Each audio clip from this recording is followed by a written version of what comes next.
Walk, Think, Pray, August 29th, 2025. Here we're reading from Job chapter 31, verses 26 through 28. Have I looked at the sun shining in the skies, or the moon walking down its silver pathway, and been secretly enticed in heart to throw kisses at them in worship? If so, I should be punished by the judges, for it would mean I had denied the God of heaven. So here Job clearly disavows any form of idolatry or astrology.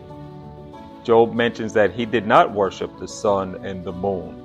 And although, like you and I, he's not perfect, but he did not fall into the trap of worshiping the creation. He worships the Creator, Father God, who created the planets and the universe. In an earlier verse, Job said that God, who is more glorious than the moon, who shines brighter than the stars, who walks on the vault of heaven and hangs the earth on nothing. And many times people get caught up in the universe and they worship things like nature and trees and the earth and that sort of thing. And although the Lord created these things for our benefit, for the benefit of humans, for us to use, it is a sin for us to worship these things.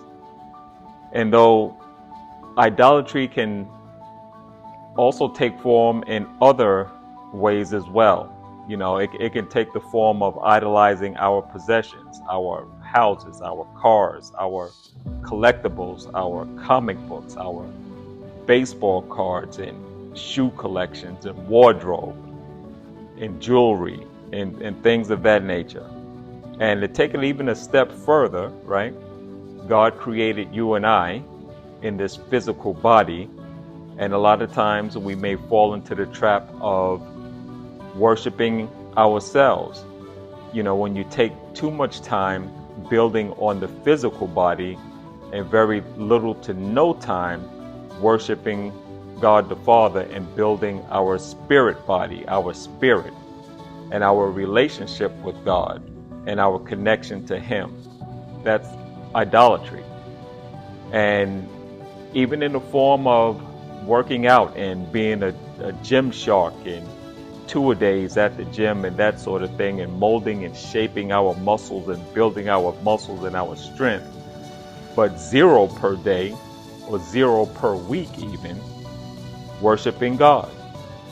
You know, no thought given to that whatsoever, but just building that physical body, that physical presence. Again, that can take form of idolatry.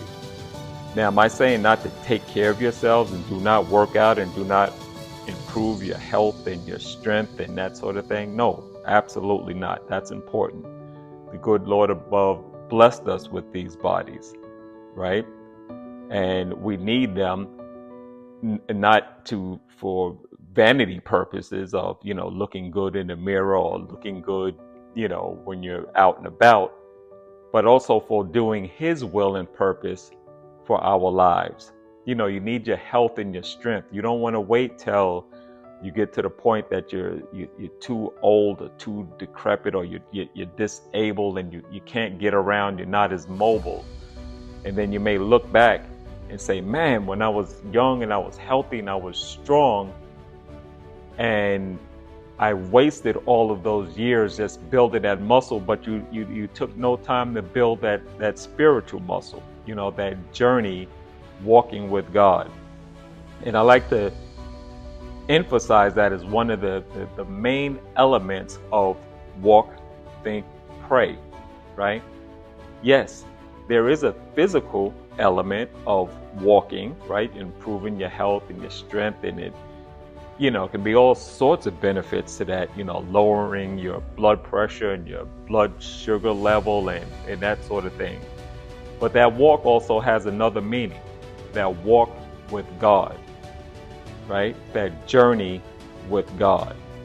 And not only that, God walking with you, right? So your walk with Him, His walk with you, and then of course, the physical walk of kind of building your body and your strength. So it does have that physical element to it. And like I said, that's just one of the things that I like to keep in the forefront, to not only get caught up in the physical aspect, but take the time, read the Word, study the Word, right, on a daily basis, and try to get it in your heart, try to get it in your spirit, and draw closer to Him, and just stay on that journey. Step forward, do the right thing, walk, think, pray. See you next time.